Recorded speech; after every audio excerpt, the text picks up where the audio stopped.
Rated X. Welcome to the LaunchPad podcast. Right you are, motherfucker!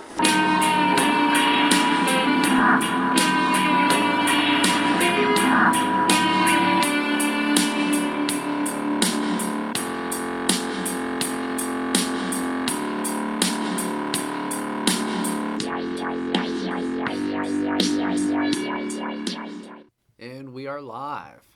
Here we are. Ready to discuss the inaugural Sonic Temple. First ever Sonic Temple. We'll start with you. First impressions. My opinions are mixed based on how the whole weekend went down. There were aspects, I absolutely like better, but there are other aspects that, were a bit of a letdown. I can only speak to my individual perspective, but I think there was a little magic or a little luster that seemed to maybe miss this year for me personally. Such as? We stayed at a different hotel venue, which has nothing to do with the festival, but for us, we stayed at a different hotel, and it was, I would say, collectively the biggest group that we've ever gone to the festival with, but it was almost like really two groups. So it was the first, it was the first ever one of, multi-weekend Rock on the Range / Sonic Temple Festival where we saw each other in between sets, but we didn't even see each other for a single set, so. Yeah, that was way different. On one hand, it's kind of cool because now any moments you have noticed with some of these bands. It's a completely different perspective. Yeah, so that part's cool, but going forward, I would definitely prefer to at least sketch, some of the shows together. Now, the first thing I noticed coming into even getting in through like security and everything, it didn't seem that intense this year. The biggest difference that I saw that they had was just the change in their bag policy. Honestly, for a festival of this size, I personally don't disagree with. They went to an all-clear bag policy. Like, you couldn't take in, like, a non-clear backpack. At least you weren't supposed to be able to. And for the most part, everybody I saw appeared to have been honoring that.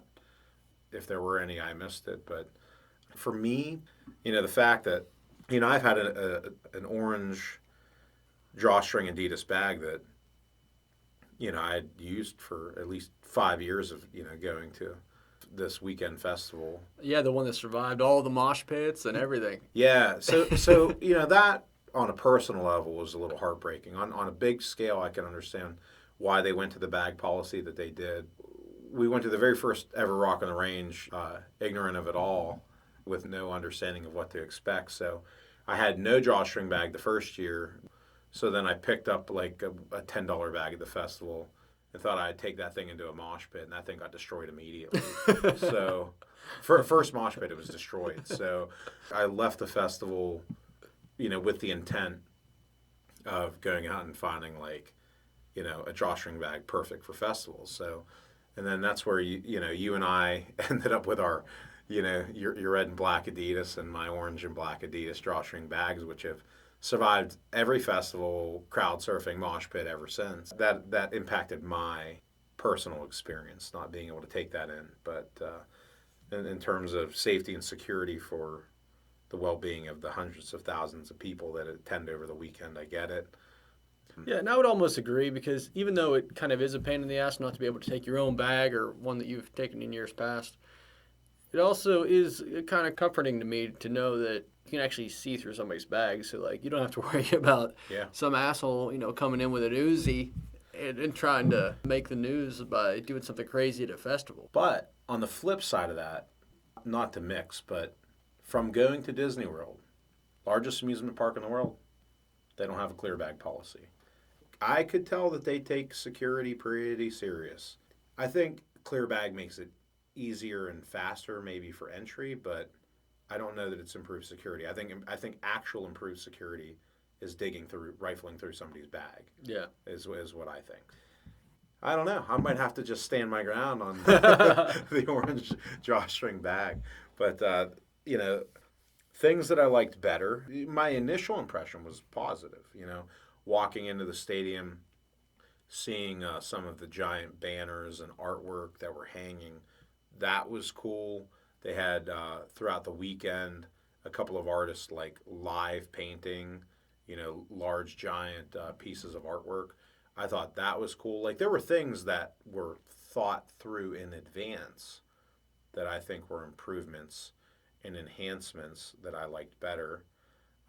I feel like getting on and off of the field was a little bit of a better experience. I remember last year when they were scanning the bands, and they scanned the bands this year, but it didn't queue up like the way that they did it last year. And I don't know if that's good or bad. I don't know if they were just they didn't seem to be overly relaxed about people getting onto the field that shouldn't have been on the field. But by the end of the festival, when the main headliners come out, all the roles kind of got out the window. It's kind of let everybody on the field anyway. But the majority of the weekend, they seem to kind of maintain the integrity of who should be on the field and off the field. So you have to be pretty determined and assertive and,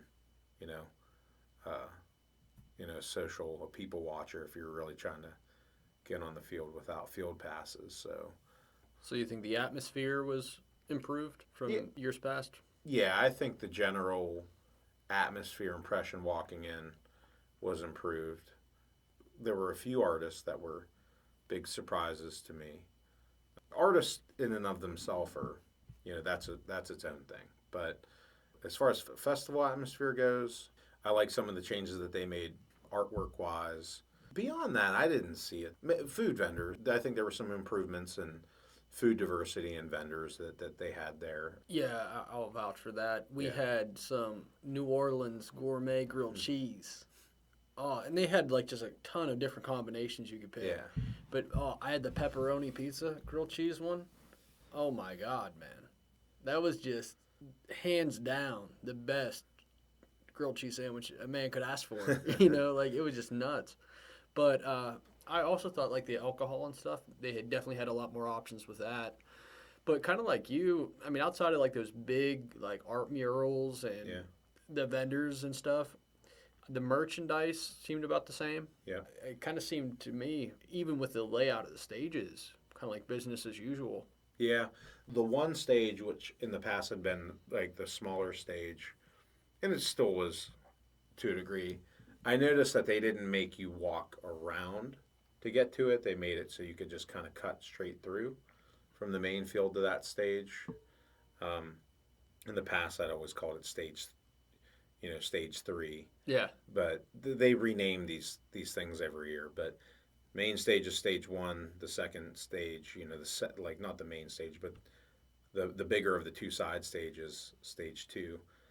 And then stage 3 was like the smallest of the 3 stages. So, yeah, that stage, they broke down the barrier to make it quicker to get to, which kind of created some pros and cons.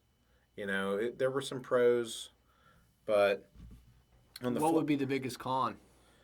Well, people are lazy, man. So, if you got to walk around, you could, if you could see a killer act on that side stage, and you could really just kind of, work your way up to it a little bit easier. I felt like it didn't seem to kind of get as overcrowded or as overpopulated. But anytime you're willing on those side stages, if you're willing to go to what I consider to be the right side, which is the farthest away, because people are just trying to transfer back and forth, so most people don't make it to the farther side of the crowd on that stage, because when that act is done, you're farther away from wherever you want to go, or when you want to go back to the main field. So either way, if you're willing to put in the work that most people aren't, you're going to get a good view. One of the biggest things I wanted to talk about before we dig into the music is, we talked about the atmosphere and how different it felt, getting in and just how it was set up at the venue. What do you think of the difference, if any, in the crowd? I thought it was a bit of a more diverse crowd all the way around, because, and I don't know if that has as much to do with the vendors as much as just the lineup that they chose this year. They seem to have a very, in years past, I think the festival would represent different genres of rock, I think it skewed a little bit more heavily to like heavier forms of rock, or there seemed to be kind of like a higher percentage of heavier forms of rock. So while it definitely existed in this festival, I think in the past it was just, constant crowd surfing, constant mosh pits. And while that existed, this weekend, this go around, I think because of the change in lineup, I think there was some change in crowd. Aaron went this year, and I had been trying to convince Aaron to go to Rock on the Range probably all the way back since we went. So it really took like this year's lineup to kind of get him out. Yeah, I think that was maybe the difference in crowd. I don't know what your perspective is, but To me, Sonic Temple felt pretty different. Yeah, it's still some crowd surfing, still some. not as intense. No, not as intense, and definitely not as often. It definitely seemed like more of a relaxed crowd because of the lineup. I mean, just looking at it, I mean, there's some people on here we even could drop names like who definitely wouldn't have been playing Rock on the Range. Yeah. If this was still Rock on the Range, I don't think some of these people would be playing it. Did you see Amigo the Devil? I did. So I came into the festival not knowing anything about Amigo the Devil personally. And I guess I could say this is where I maybe appreciate the change to Sonic Temple, because Amiga the Devil was my personal favorite find, favorite discovery from the whole weekend. He was on the main stage, but early in the day, so it wasn't like a loaded stadium. Mm-hmm. And I don't even know that that's really necessarily the atmosphere for Amigo, but of every act that I was able to see the whole weekend, Amiga the Devil, their performance was actually my personal favorite performance the whole weekend.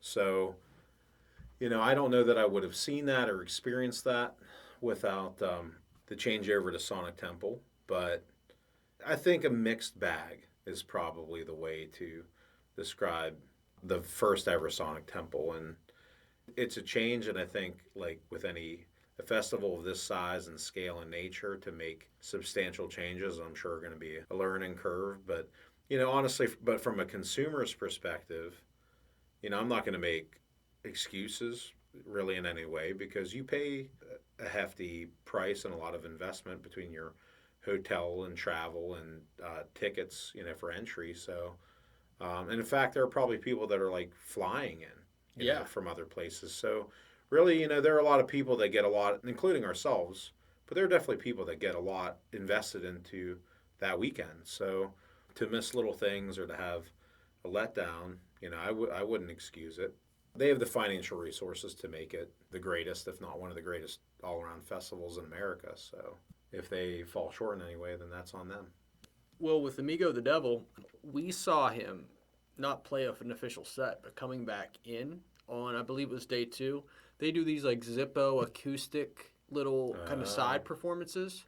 So while we were walking in, I got to witness him play a couple songs. What do you think? I kind of thought it was interesting, man. I mean, real weird in terms of like comparing some of the other acts like last year that I'd be expecting to see at Rock on the Range. Yeah. Because it's almost like a dark, like murder folk. Yeah, exactly. So it's not something I would traditionally expect to see at the festival, but as a person who likes diverse types of music, that was one of the things that I actually enjoyed about this festival.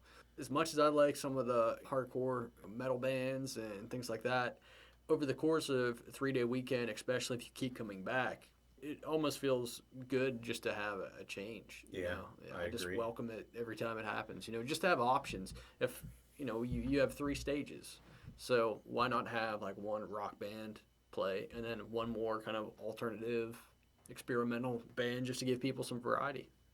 And not to jump, way ahead, but in terms of charisma and actually being comical, when I saw Amigo set, I mean, they were he was extremely charismatic and absolutely hilarious. I remember thinking of, which I think would probably have blown Amigo the Devil's career out of just through the roof if they had the hindsight to do this, was, I remember there was like a waiting period for like a main act to come on. So they brought this like stand-up comedian Andrew Dice Clay. Yeah, they brought him out to kind of loosen up the crowd a bit. I have nothing negative to say about Andrew Dice Clay, but He's a legend in the comedic field. he is. I think if they had given Amigo the opportunity to either ice or not ice, but loosen up that crowd, I think his performance while being entertaining is also as funny as like a Netflix stand-up comedy special. So Yeah. he was the funniest thing I saw all weekend. What'd you think of Andrew Dice Clay? If you don't mind some off-color jokes, then, I'd say he's all right. Yeah. One thing about him is just because he's such a legend in the comedy world, is back in the day, the Andrew Dice Clay, like that character with the gloves and the shades and all that, used to be just one element of his stand-up. Okay. He used to just do stand-up as himself and then have like that be a closing bit. But then that got so popular that like it became the whole fucking act. That anything that had to do with him was just brushed off, and then he just like became this person. So even when he's not even doing stand-up, he's that guy off stage, just still wearing the gloves, still chain smoking, still just making all sorts of what'd you call them, off-color remarks? Off-color remarks. Yeah, that's just him 24/7 now. So that's the first time they've ever had a stand-up while we're waiting for someone to perform. So I thought that was unique. Yeah. I kind of like that because what sucked in the past of waiting for some of the like main acts of the day is that it was so hot, you're just crunched if you're trying to get close. And your feet are tired from running around standing. Feet are shot, knees are shot. You're fucking exhausted, low on calories, low on patience. Just wanting to almost get the last couple shows done with, and you're there waiting for 45 minutes or however long. And I thought it was a good idea because they always have the comedy stage where they have numerous acts. Like, I always thought, why the hell can't they have like somebody come out and perform a couple acoustic songs or just something that won't mess up a sound check and getting ready for the main act, but at least help you pass the time. Oh, I agree completely. So that was cool. So that was a positive in the new Sonic Temple direction. So getting past Amigo the Devil. I don't think I was as close up for Zeal and Ardor as you were, but I thought their act was pretty badass. Yeah, that was my favorite of the whole weekend. Yeah. Zeal and Ardor. Because going into it, I was kind of a newer fan of Zeal, like just a couple years, knew who they were, so, I'm not acting like an old school OG, although they're a relatively new band considering. But it's one person who does all the studio sounds. So that always, anytime I hear of a situation like that, that's always very interesting. But then just to see how they adapt that to a live sound with a full band of musicians who weren't even performing the material in the studio is always an interesting draw for me. But yeah, I just thought from just the performance, just everything, that from start to finish, they played a side stage, half-hour set, so they didn't play too long, but they played a ton of songs that I thought were their best, and from the moment they took the stage to the moment they left it, they just seemed to be in full command and kick-ass show. The other act I'd probably talk about, and I don't know, I might get some hate mail sent to my house. I'm just saying this. What are you about to say to these people? Ghost. Ghost played main stage. And I'm a big Ghost fan. Or I'm a Ghost fan, okay? I find them entertaining. I enjoy Ghost. They're legendary. But man, that was a really long set for Ghost to play. Really? You think that they were better suited for like a co-headliner or like a side stage, half hour? I think either a shorter set or a stage 2. And I don't mean that to be like disrespectful really in any way, but I don't know, man. It was too long of a set because then it becomes, kind of a lot of their songs kind of carry the same vibe. Yeah. You know what I mean? So, actually, that's really it. It has nothing to do with liking or disliking Ghost. I like Ghost a lot. And we saw them in a past year where they had played stage 2, and I thought, like, the atmosphere, the timing was just the time of their set. All of it was appropriate. And I actually had a much better experience the first time I saw Ghost. I don't even know that I disagree that they shouldn't be on a headlining stage. I think that they deserve that. Um, but, festivals can run long and you can be thirsty and calorie low and you could be tired or whatever. It happens to the best of us. I can only speak to my perspective. When Ghost played main stage, it was a really long set. So while I like Ghost a lot, that's too much Ghost for me. I can't listen. Too many spirits. Yeah, I can't listen to that much Ghost back to back for that long. I need to mix it up. But if you're the biggest Ghost fan in the world, then maybe you can just listen to that all day. But I need some variety. Similar kind of mindset on that because I like Ghosts. They're not my favorite band of all time. They're not my top 25 of all time, but they're a fun band that, especially at a festival environment, I think is just very, very fun to witness. Yep. However, as somebody who's now seen them a couple times, Yep. they're a band that I would definitely even go see again if they were on a festival lineup. Oh, yeah, I would see them again. But I feel like, if they came to my town, would I go see them? Would I not? Maybe. It's not a must-do for me. Yeah, I agree with that. Because a lot of their songs, I feel, sound the same. And their stage show, also, there's not it's a whole fun, lot of variety. So, that's the thing, is that they're a kick-ass band, especially if you like their music and you never saw them. You definitely have to see them. But they're not a band that I think I have to see 3, 4, 5, 6 times. If it happens at a festival, so be it. But now that I already saw them a couple times, I don't think I'm going to fork out, $120 a ticket when they come to town again. You know what I mean? So. And, so, like I said, I don't know if that's going to be the most, popular thing in the world within the Ghost fan community, but just got to be honest. Just got to be genuine. Yep. Can't pull the punches. Yep. Well, next thing I wanted to talk about is something that you mentioned to me that I didn't catch, and I think it'd be cool to bring up, is you said when the Cult played that, he pissed off a lot of people, or he pissed you off by something he said? Not me personally. Ian Ashbury? Yeah, not me personally, but I think I'm trying to remember what he said now. Wasn't it something like that? It was real cocky, that they're the only worthy band to be actually, on the lineup or something. He was disrespecting other bands playing the festival that weekend. Yeah, that was kind of weird. That's how I was just like, that seems disrespectful, That was how I reacted to it, but yeah, I think there were some people that didn't probably appreciate that too much. Yeah, that didn't make me become a bigger fan of the Cult. I don't know. It wasn't an MMA fight. You don't gotta trash talk your fellow performers. Try to get the mental edge. Yeah. Were you a big The Cult fan to start with? I don't know if I'd say big fan because I didn't listen to a ton of Cult prior to the festival, but you're not a Cult member. I am not a Cult member.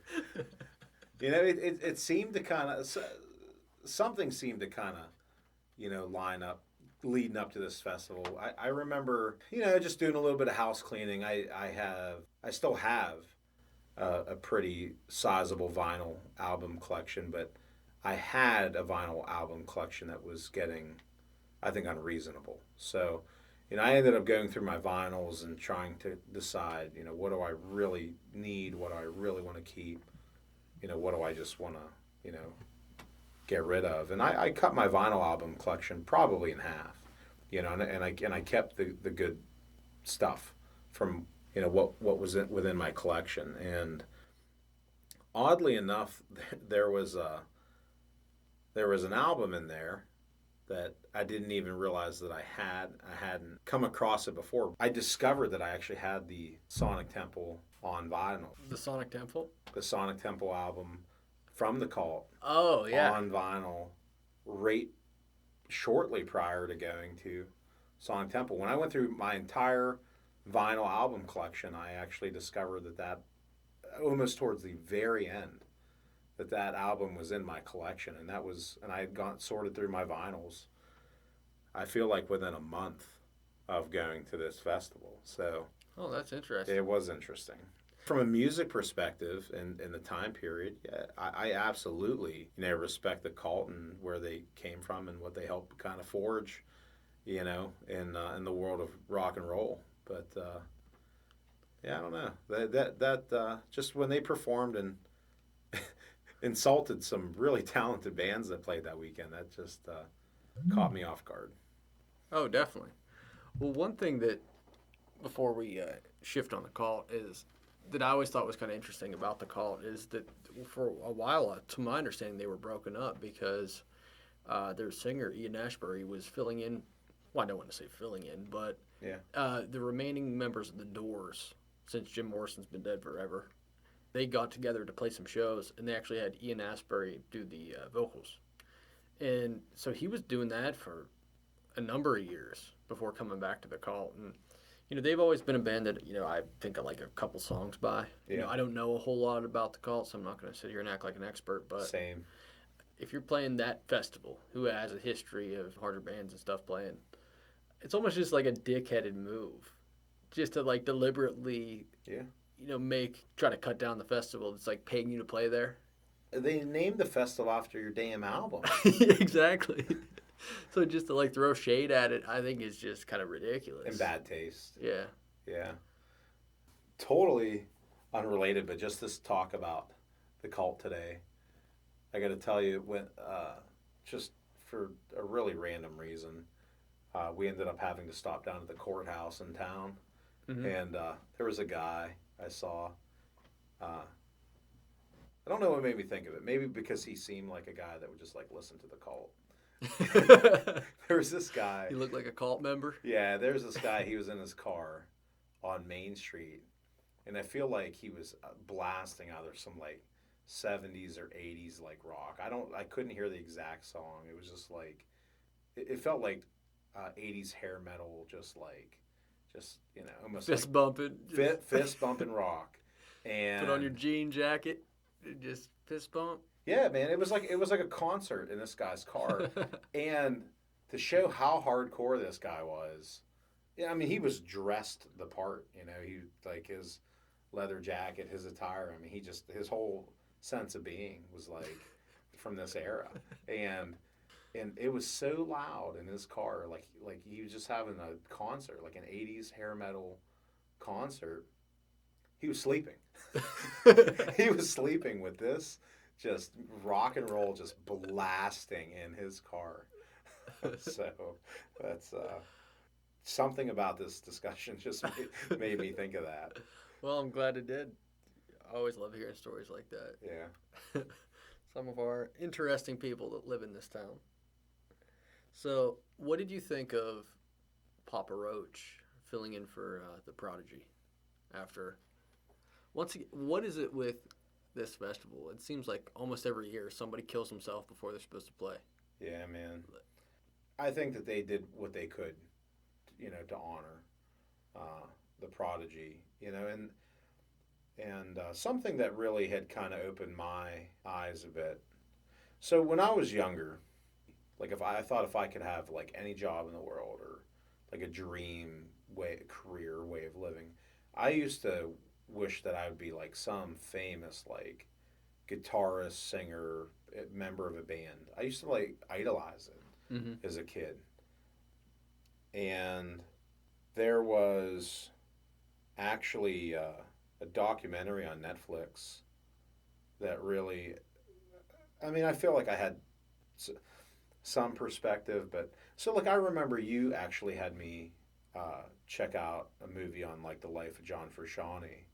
And then I saw this documentary on Netflix actually about called the Avicii Stories. Avicii was a deep music theorist. Like whether you're a fan, whether you're a personal fan of Avicii or not, that's what he was. I liked Avicii songs. I even liked some Avicii songs prior to the documentary, but I personally became a bigger Avicii fan after the documentary. I probably listened to so much Avicii after the documentary, it probably drove Jamie nuts for a while. Because I was just, I was just really into Avicii, man. After watching this movie, and I learned a lot I never knew. And for the most part, he never struck a chord on an instrument. He didn't sing a note. But every artist that ever collaborated with him, would openly admit that really Avicii was the artist because, like, the whole song, like the entire track, really lived in his brain. He would just have an idea, and he would maybe work with a singer or a musician, and he would hear something that he would hear their voice, or he would hear like a chord, and then he would be like, okay, like, do this or play this or sing this line, and then he would just layer it all. He would put it all together, and I would say that he was probably one of the first people in that genre space that really kind of brought that style of music to the forefront, like to a world stage where he's almost like, I mean, he would go out to concerts and like DJ these concerts. But I guess what I'm really getting at, so Avicii was this like deep music theorist, but his personality was not that of someone that was really meant to be famous. Like, he was into music and creating music and the theory of music.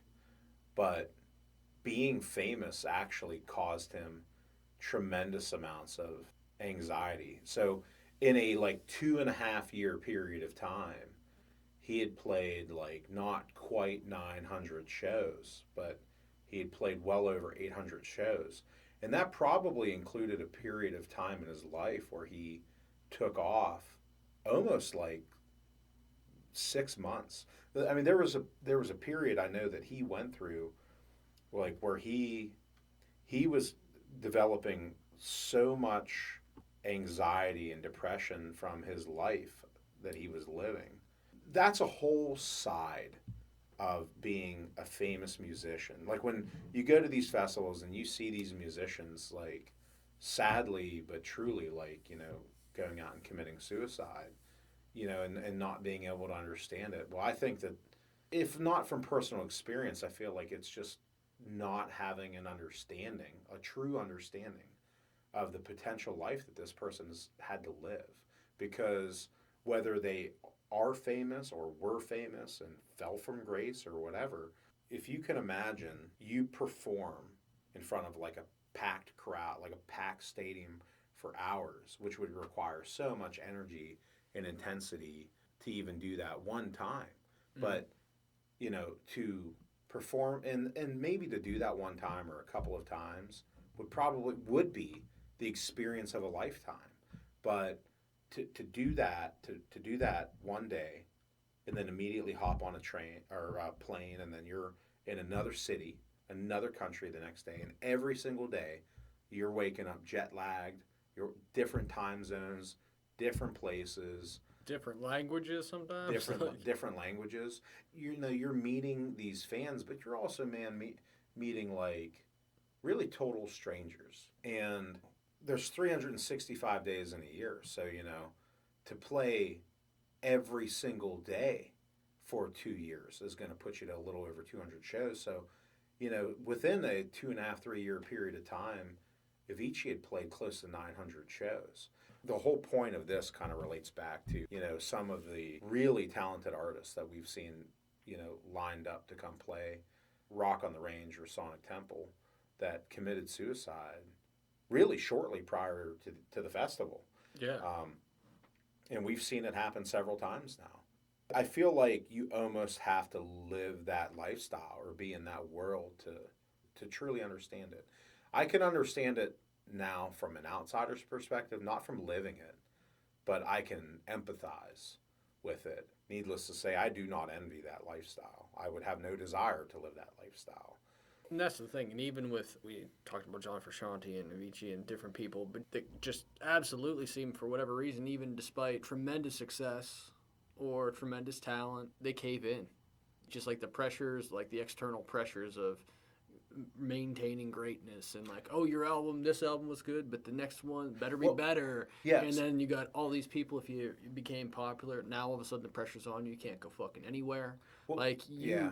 not only are you just selling your music or making this product, it's like your life is just no chance, no way, no how can be the same. Yeah, you can't go anywhere. Every single album is expected to be like a number one hit. Like Yeah. every single piece of music you cut is expected to be that. And then further beyond that, And no one wants to hear the new shit. They always want to hear the songs they They knew know. before. So now it's like, how do you live up to a standard of a hit single? How do you live up to the standard of a successful album? the other part that I think that happens too when you're a talented artist and you become famous is suddenly all the vultures circle around you, right? Because then you get this like entire entourage of people that help run everything, right? And your talent and your work and your art makes a lot of other people wealthy or provides them with their living, right? So then when if you're suffering from the lifestyle that you're living or you need time away from it or whatever, you now have the pressure. Like you get people that just that's what happened to Avicii, and I believe that that has absolutely happened to other artists, whether it's their promoters or their managers or their record label or whoever, that just suddenly starts telling them like, no, you don't understand. Like we booked this festival, we booked this concert, we're contracted. You got to play, and if you don't play, you're going to be out millions of dollars, or it's going to cost you a lot of money, or it's going to destroy your brand, or it's going to hurt your image. And all of a sudden, they're pressuring you. They're not letting you stop, even if the intention is not to stop indefinitely. But the intention's like, you know what, man? Like, I'm wealthy. I'm good. This art isn't coming out of a good, positive, creative space. I need to take a year or two off. The vultures that are making money off of you, they don't want to hear that shit. No, they want you to punch a clock. Yeah. Yeah, that's what they want. They You're- want you to. You're their golden ticket. Yep, they want you to take 4 months to come up with an album, take 3 months to record it, and then tour for a year to two after you release it. Yep. And then afterward, okay, take a month off, come back and do it again.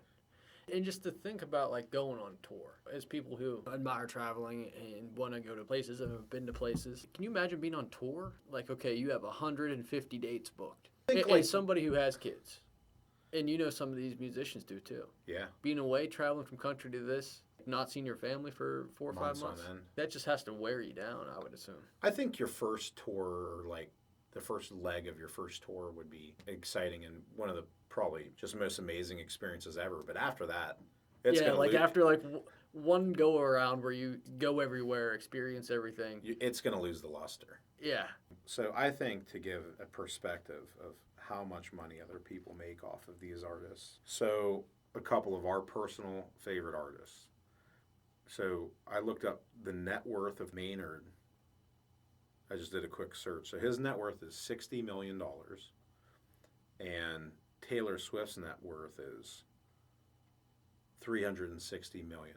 And while those are giant sums of money, I mean, you're talking about people that have had, either the top selling tour in American history or like the top selling albums of all time, right?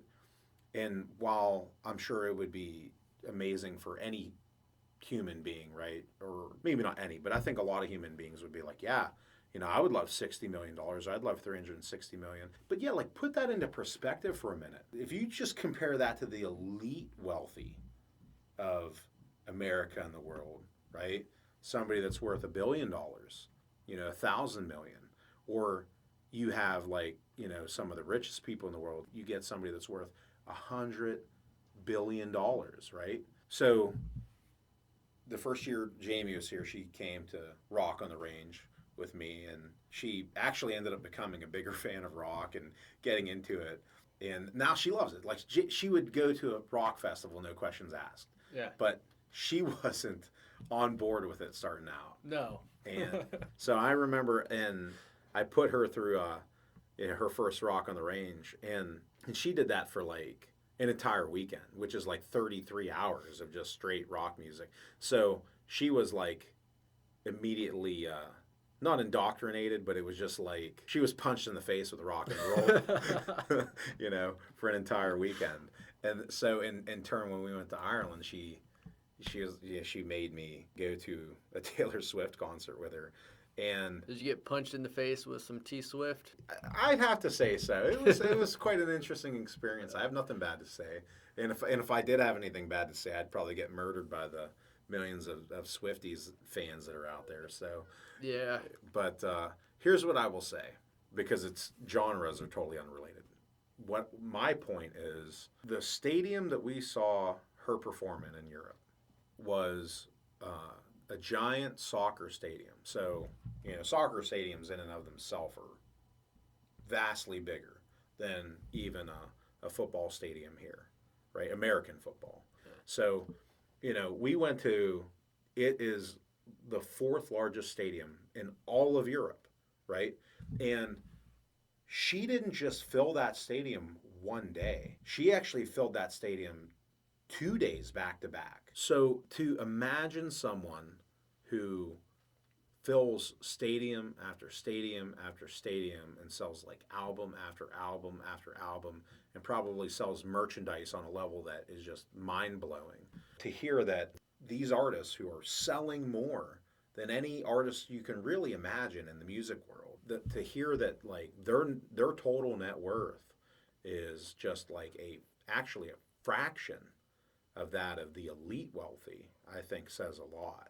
I think that at least gives some perspective into how much people are taking from what they produce. If you go to the store and pay the 20 or whatever it is, $25, that the artist gets like 10%. Yeah. So like you're going to sell an album for $20 and that person's going to make $2 off it. The person who created the art, Yep. made everything, and they make 10%, if that. Yeah. Not 90% of what was earned doesn't go to you. it goes to the label, the suits in the office, and like that's just the one thing that I think is just so fucked up about the record industry. Absolutely. Just how they've just fucked over the artist just for years.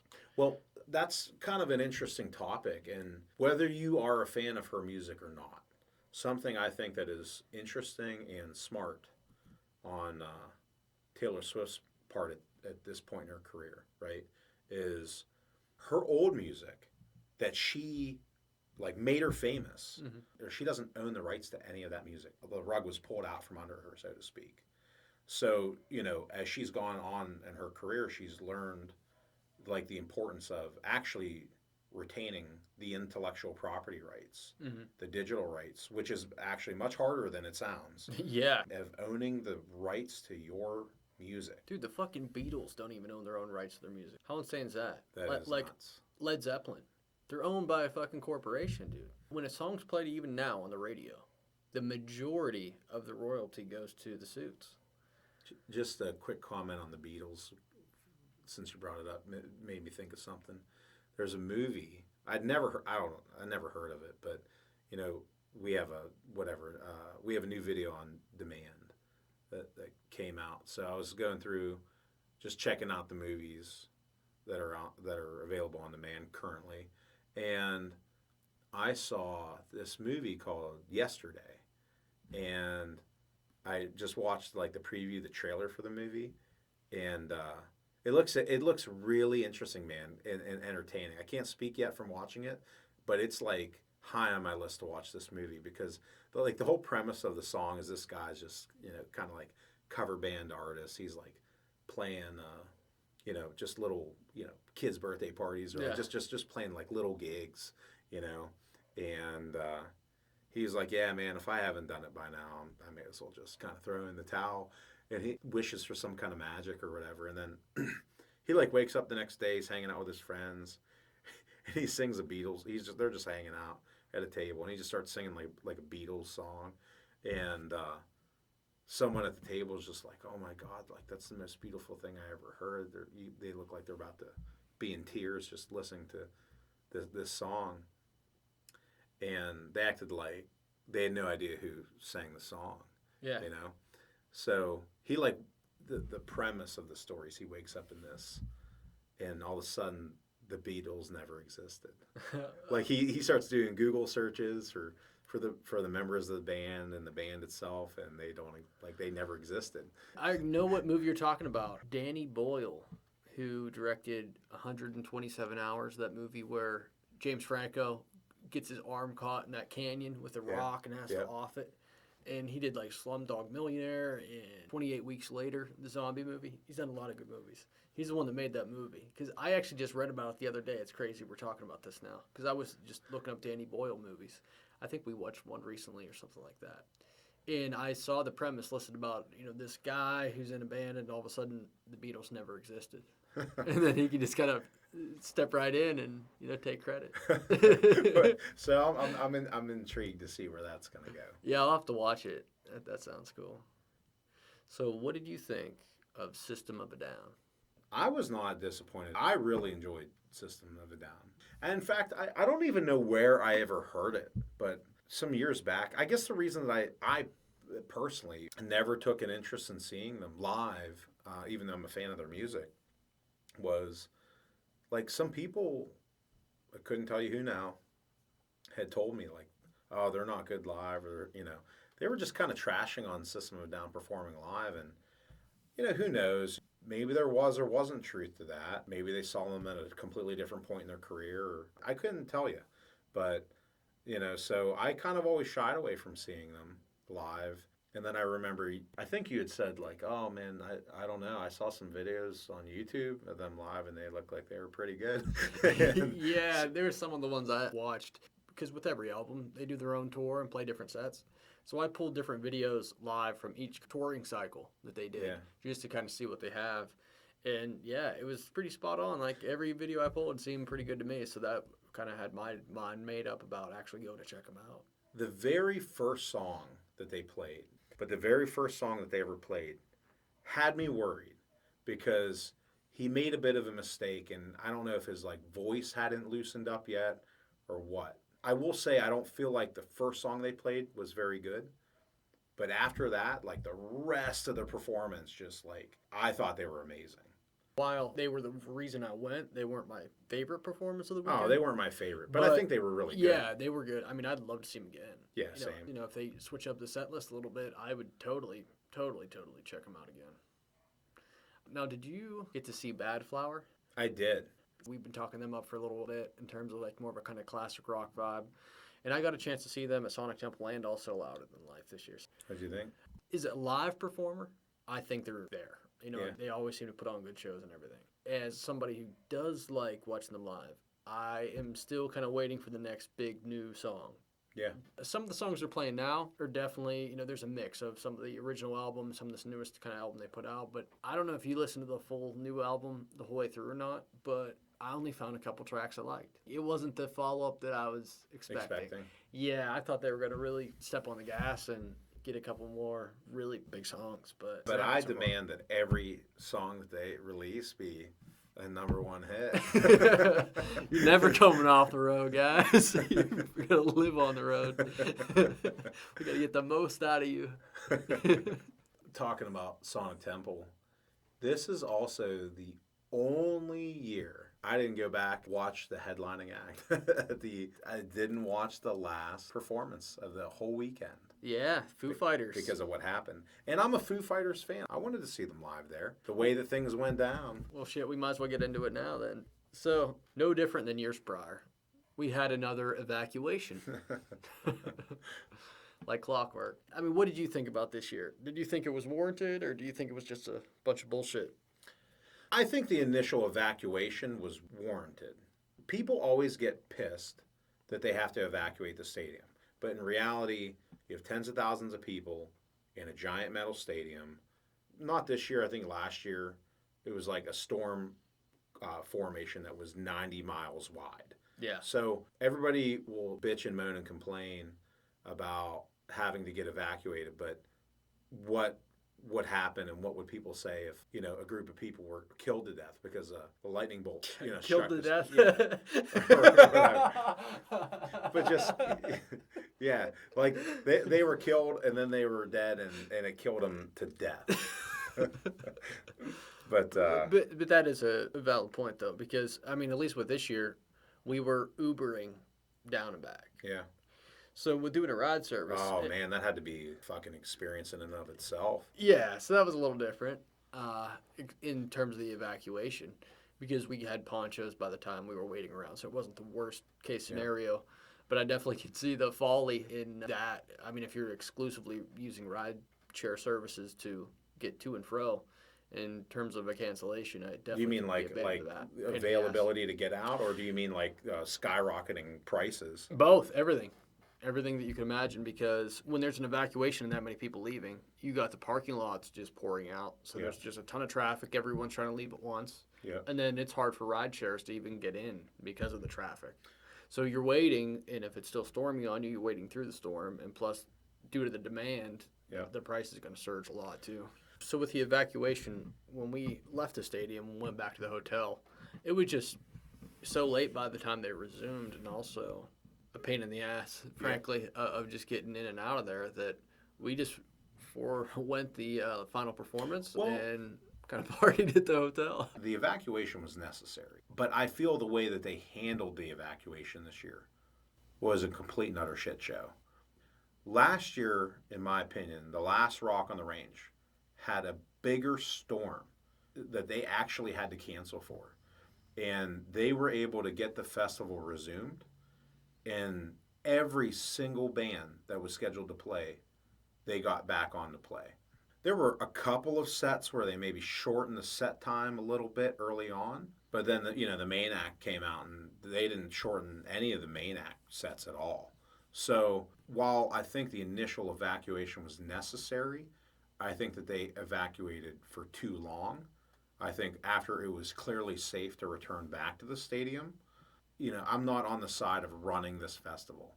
So I don't know how much red tape and hierarchy and bullshit has to go on to make who ultimately pushes the red button that decides everybody shut it down, everybody can come back.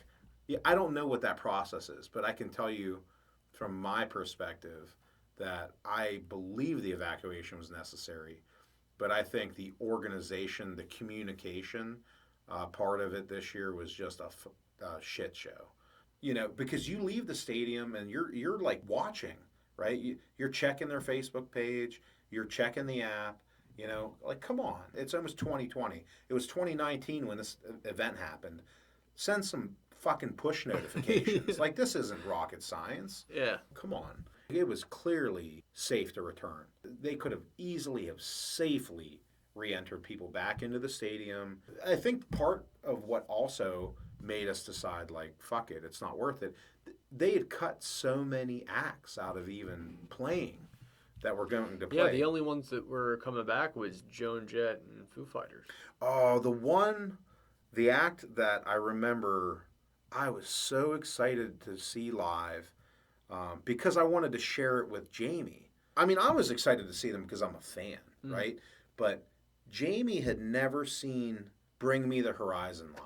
That was one of the bands, like just all leading up to the weekend. I was just so jacked to see them live because the last time they played, oh shit, yeah, they created one of to this day, probably the biggest wall of death. They cleared a bigger circle and created a bigger pit than I've ever seen on the main field. They're just an awesome all-around band. Chris McCandless, like, happiness is only real when shared, is his like last note phrase that he shared on this. Into the Wild, right? Into the Wild. Yeah. Yeah, Chris McCandless, there's a movie on Netflix called Into the Wild. I saw it actually by accident because I had heard of The Wild with Reese Witherspoon. Yeah. So totally different story. So Into the Wild I saw on Netflix, and so that's like a whole thing in and of itself. But check out the movie. Check out the movie. Those are some important words that were shared. Happiness is only real when shared. So I wanted to share some happiness with someone that is important to me. And while I wanted to see Foo Fighters, and I'm a Foo Fighters fan, when I saw that they canceled Bring Me the Horizon, I was just like, fuck this, I'm not going back. Yeah. Like, you're going to cancel an act that big. Like, that's one of the biggest acts of the whole fucking weekend. If you ever look at their, like, lineup flyers. They go from like really tiny names at the bottom of the list to the big name. Looking at the lineup for 2019, the three names on top are Foo Fighters, System of a Down, Disturbed.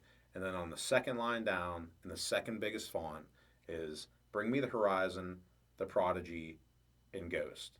Unfortunately, The Prodigy couldn't play. They're billed fourth, and they canceled them. Two of the top 6 performances of the weekend, so 1/3 of the names that drove a lot of ticket sales to this festival, either couldn't play or didn't play. So when they canceled Bring Me the Horizon, that just kind of left a bad taste in my mouth. So It seemed to me like it was mostly wind evacuation. Yep. And I do know one reason why, which, did you see Gojira play? I did. Did you see how their Oh, guitar they're player sweet. got fucking burned in the face with the pyro flame? Yeah. Yeah, so the wind's all whipping around like pretty bad. Oh, yeah. When they were playing, and their amplifiers were kind of swaying back and forth, they were chained up once. So I can kind of see, why they thought it was absolutely. dangerous, because during the Gojira performance, they had these pyro flames coming up right by the guitar player, and the wind was so strong it blew the flame back in the guy's face and like burned his face. Well, pyrotechnics and even like way earlier in the day, I remember going back to Amigo the Devil, where, it wasn't like a packed stadium or anything at that point. It was early in the day. There was just some wind early in the day, but he was on main stage, and you see the giant, light fixtures, and you see the giant, like some of the, not speakers, but just some of the special effects equipment hanging overhead, and you see that equipment swaying back and forth from some little chains or cables.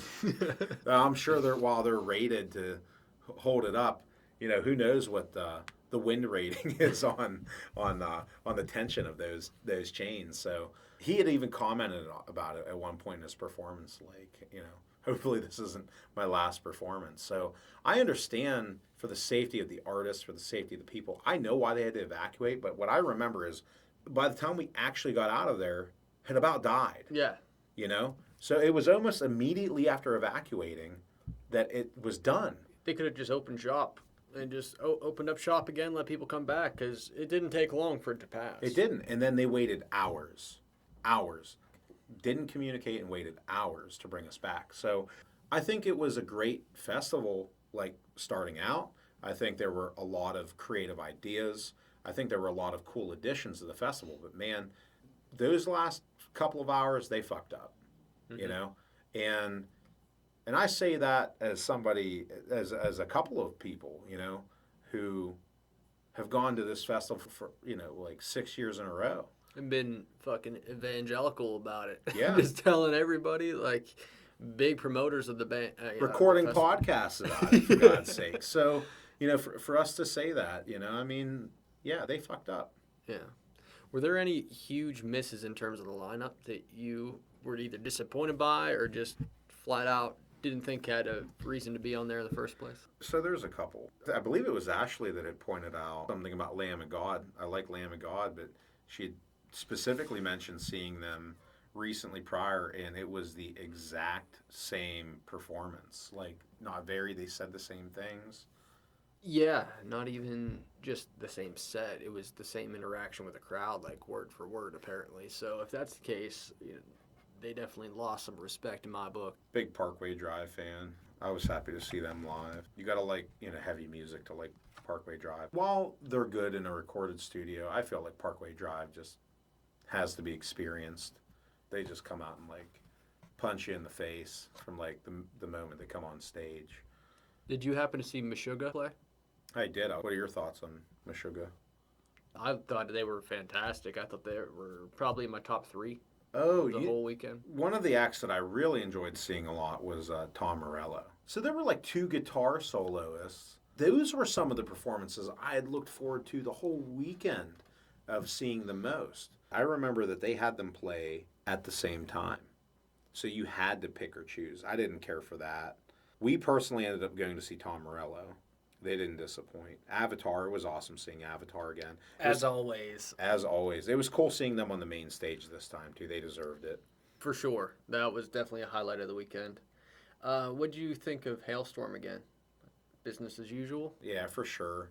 I wish that like a super fan or something could just, or a couple of super fans could just create the lineup in the lineup fucking order. Yeah. Because there are bands that would go out and just blow someone's fucking socks off if they played at night on main stage. Yeah. You know, even bands that you may not even think of, like Avatar would be, I think, a band that could come out and just like jack an entire stadium up if you gave Yeah. them the lights out, all the special effects. I think they would just come out and kill it. You know, maybe you pull a live, move them to like 11 a.m. or 12 o'clock. Yeah. They didn't play this year, but that's, Yeah, we always rip on them. Now, Chevelle, this was the second time seeing them. yeah. Did you think it was as good as the first time? I can't remember both well enough to compare them. I was very happy. I was very satisfied with Chevelle's performance. I'm a Chevelle fan, so I was happy. I wasn't personally disappointed. If I was, it would have stood out in my mind. Yeah. I was not disappointed seeing Chevelle. I looked forward to seeing them. I was happy to see them. What's your thought? I've enjoyed them thoroughly.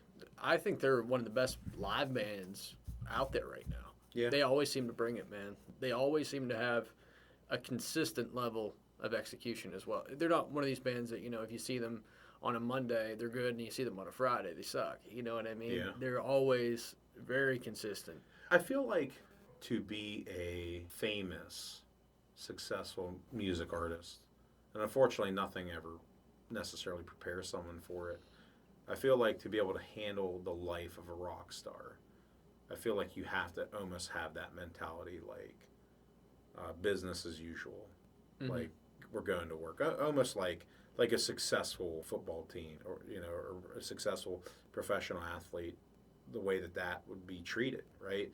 Like whether you win this week or whether you lose this week, whether you played a great game, whether you played a shitty game today, tomorrow you get up and you go back to work. Yep. It's business as usual. And I feel like if you don't have that mindset, it's weird. Like you need to have the creative mindset, right, to be able to create art. But you also need to have the resilience or work ethic or grit.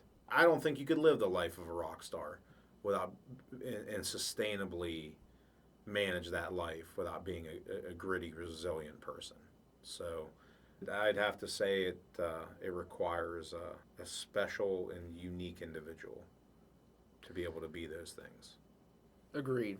And I think more or less a lot of the factors we talked about that these musicians deal with, I think in a way some of that's dwindling because now with advancements in technology, I mean, you don't necessarily, I don't think you need a record label anymore. Yeah. If you're good enough with social media, if you're good enough kind of in terms of production and like the behind the scenes elements, like, yeah, you can pick up and play the guitar solo, but can you record it? Can you edit it? Can you put it together? Because if you can, as a music mind, as a creative person, if you can do the music and produce yourself, why do you even need to fork out 9/10 of the profits of a record sale or of merch? Yeah, you need a record label if you want someone to steal 90% of what you create. So exactly, but if you're a singular focused person, where the music's all you have a mind for, then I think in those situations you unfortunately have to be in bed with a record label or somebody to get you there, because you can't market yourself if you don't know how to draw a fucking t-shirt. You know what I mean? You can't make up your own designs, you can't produce your own music, so you have to have these studio hands point you in the directions of these people that can do that for you. I think maybe two roles that like an artist could get by without a record label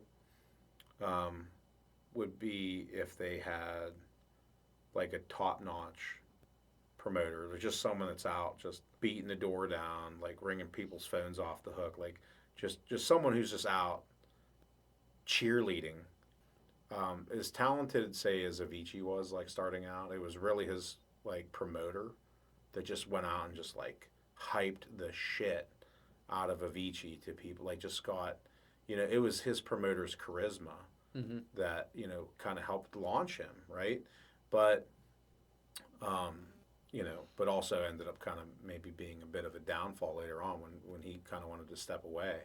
So I think, I don't know that I don't truly believe that an artist to succeed needs a record label. I think that they need, if you try to do too many things, it's going to distract you from your core principle, right? So I think that, you need a promoter that can just go out and network and get you connected. And I think that you probably need a kick ass marketing person starting out, or what could maybe become a bit of a marketing team. But down the road when you can justify it. But beyond that, man, I don't think that somebody needs that, But I think that those are a couple of essential skills that are required to get, at least from my thought, is to get almost any business, whether it's an artist off the ground or to get anything off the ground, right? I mean, Got to get the word out. you got to get the word out. I mean, the world that we live in, for good or bad, whether we love it or hate it, is like, we live in a world where everybody finds everything on the internet. You Google something, or you find it on Facebook, or you find it on Instagram, or your Snapchat, or just whatever your flavor of the week is. So if you can't effectively, if you don't understand search engine optimization, if you don't understand SEO, if you don't understand um, targeted advertising, or if you don't know how to go out and uh, grow or build your community, I mean, there are, it'd be great to think like in a utopian world that just like it's always just purely talent on its own that gets someone to where they want to be. But there's really a lot of things that have to happen in life, because the world is just saturated really with talented human beings. I mean, if you can't catch someone's attention now, we live not even in the McDonald's drive-through attention world anymore. I mean, we're living in, people's attention spans have like seconds, before they're clicking on the next thing, before they're looking at the next item that pops up in their stories or their feed or their whatever. And in fact, in reality, there are companies and people that know how to play that game. So it's not by random chance that what shows up in your feed is what you see. Yeah. A big part with the data collections and stuff your browser and these Yeah. sites use, that terms of service that you use when you're on Facebook, when you sign up, that means anything you post to your Facebook is owned by Facebook. They own your videos, they own your photos, they own everything. And that gets into a whole other kind of section of things, but that's just what it comes back to, is if you're an artist, you either have the whole package where you can do everything yourself, Yeah. or you have to find at least the right people to partner with. Yeah, I feel like an artist just needs the right person or two to partner with coming out, because any jack of all trades person, like if it's not music or artwork, right? If you try to start anything as a jack of all trades, you might be able to get things rolling a little bit, but in reality, people that don't make strategic alignments early on or at the right times, they, tend to be the ones that don't succeed in the long. I believe that the most successful people, and however it is that you can attempt to measure success, tend to be people that have elements of self-awareness, and you need to understand like your personal strengths and what makes you special, and what makes you good at, what your secret sauce is. You need to know that, but you also need to know where you are flawed, because Yeah. you're a human being, and where you're going to fall short. Not to like get just way off here, but I don't understand when people have to kind of be cutthroat, in almost any industry, business, anything, relationships, social media. Like, you would think that like someone tries to build their following online, and then all of a sudden like people come on and like troll their account. Well, that's not always by random chance, right? Yeah. So this world is big enough for every human being to experience, like, there's enough out there in the world where you can be successful and somebody else can also be successful. Everybody can have love or find love or should experience love. You get the time that you get on this earth, and whatever you're going to be, you're not going to be. I personally don't want to be, the person that stepped on a bunch of other people to get to wherever I get or don't get in my life. I'd rather maybe not get as high up on the mountain, but be able to live with myself in my final moments of life, as opposed to going back and having to think of everybody that you hurt along the way to get to wherever it is that you get. Because no matter how rich and famous you are, no matter how much money you have or don't have, no matter what you do in your life, someday time stops. Clock stops running. So, I think that you need to be able to live with yourself more than anything. In fact, man, I think it was Jamie that said this to me. It was Jamie that said this to me. Oh, man. It's from the book that she's reading. That Straight Edge or whatever? Slight Edge. Slight Edge. The Slight Edge.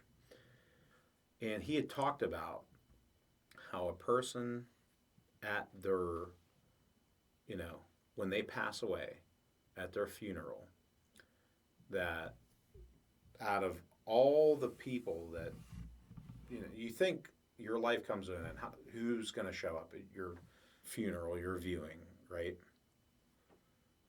Typically, after a person passes away, you have their funeral. There is usually 10 or less people that go and actually cry at that person's funeral, on average. It's less than 10 people that are so deeply impacted by your passing on this earth that it moves them to tears, right? And then of like the people that come to your funeral, when you have your viewing the following day, how many people show up to your viewing the next day is actually the number one thing that impacts whether people come to your viewing the following day, is the weather, right? So the reason that was such like a big epiphany, right, is like, you mean to tell me that everything I've ever done, every moment of my life I've spent on planet Earth, comes down to less than 10 people crying, like when I no longer exist. And, It also comes down to the weather that you can't predict if they're going to even show up to your burial or not. Yeah, like they're, whether they get a gush of some cold wind or a couple of raindrops is going to determine whether it's even worth showing up to the moment I'm put in the ground, right? Yeah. So the point of that is, if you can understand that is the case, oh, that's right, we were talking about this. Yeah. So if you can even understand that that's the case, then it's your fucking life, right? It's your life. So why go around living your life worrying what all these other people think of your life? Because they're not even going to show up for your funeral. Yeah, they're not going to show up to your funeral. If they do show up to your funeral, they're probably not going to cry. If they do show up to your funeral and happen to cry, they may not come out to your viewing when you go in the ground because it's cloudy out. I can imagine, even myself, there may be a moment in life that I just need to come back and fucking hear this, but hear that. Yeah. Because we do, man. I have even some awareness of it. And I'm as guilty of that as anybody else. Like, you go on and you do the shit that you do and you make the decisions that you make because you worry about how it makes somebody else feel or how they think about you.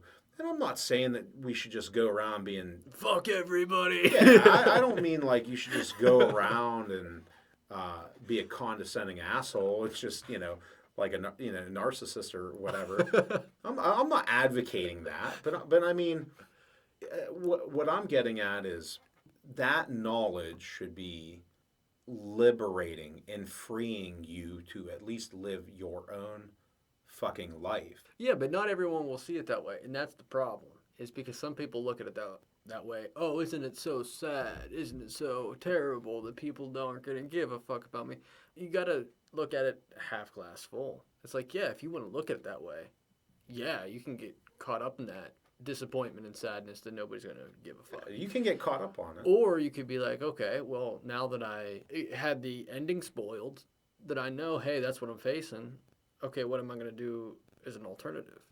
Because if you are freed by that, where you don't have to worry about impressing this person and that person who's going to show up, you can literally do anything you want.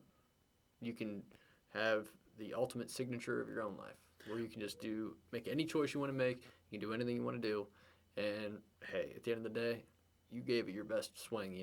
Yeah, I don't even know. I understand why somebody may get sad or upset thinking about that, but the truth is, you should not. And the reason you should not is because unless you're willing to make the entire purpose of your life and your existence on this earth to fall on the sword for some like your life can't be about you. Mm-hmm. You have to completely give your entire life on planet Earth for some cause that has nothing to do with you. If you even maybe want people to show up in the end and care, and then and I'm not saying any path is right or wrong. I mean your path is your path, right? So whatever you do is what you do, and that's your life, and that's the way you lived your life. But whether you choose to make your life about falling on the sword for some cause, or if you want to make your life about something that you're passionate about or something you want to build, that's your decision, right? But the point is, it's your life. If you want to live your life worried about who's going to show up to your funeral, that's up to you. But I think that's kind of a dumb fucking way to live your life. Yep. Just spending your life worrying about how the ends. You're not even fucking alive, right? You're not going to know who's there or who's not there. So just go do what you want to do. Go live your life and just try not to be a fucking asshole. Yeah, that's the easy way to put it. At least too much of an asshole. Yeah. I mean, if it's funny asshole, purely for comedic purposes, it's slightly different. But going forward with Sonic Temple, I'll tell you what's going on for next year. This is the part I'm like dying to hear because I'm unaware. So all the festivals that are run by Danny Wimmer, whether it's Sonic Temple, Louder Than Life, Aftershock, the Carolina Rebellion Epicenter. Oh, they're all going through a cookie sheet.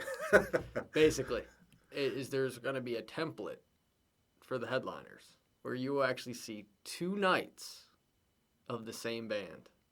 Weird. Yeah. You better love that damn band. It's Metallica. All the festivals are going to have Metallica headlining 2 nights? Yeah. All the festivals are going to have Metallica for 2 nights, playing 2 different sets.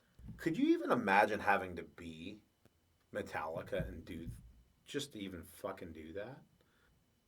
Back to back at every festival forementioned. Yeah. Put yourself... Friday night, Sunday night. Friday night, Sunday night for every single festival.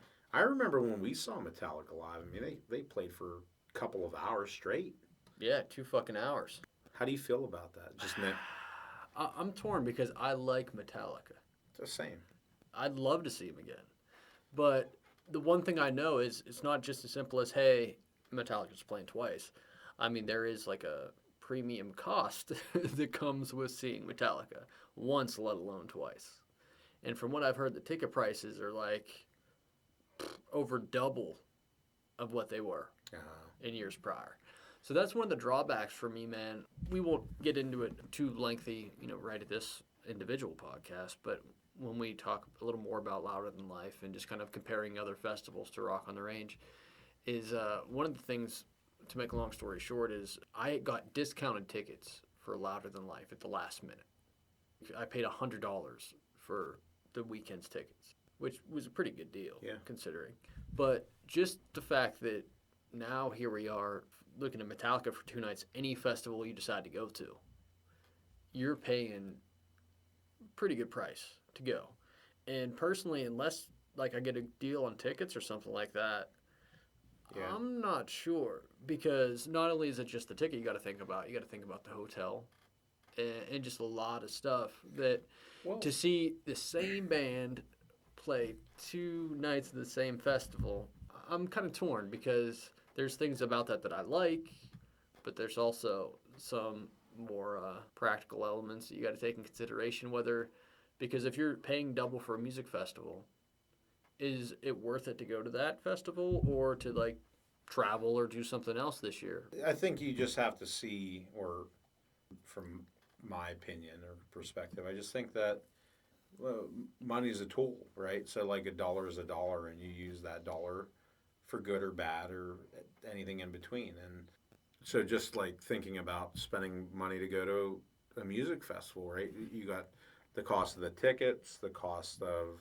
the accommodations, the cost of the travel, the cost of everything that you'd spend there, the cost of anything that you would need to eat or drink or whatever. So you just take up all that money, and now you think, okay, well, do I want to use that money and go see Metallica headline some festival, or do I want to do something else? Do I want to go fly to another country? Do I want to go skydiving out of a plane? Do I want to go bungee jump in some valley? Yeah, the options are endless. Well, until next time, on behalf of Sean Hardcore, we are signing off from the LaunchPad.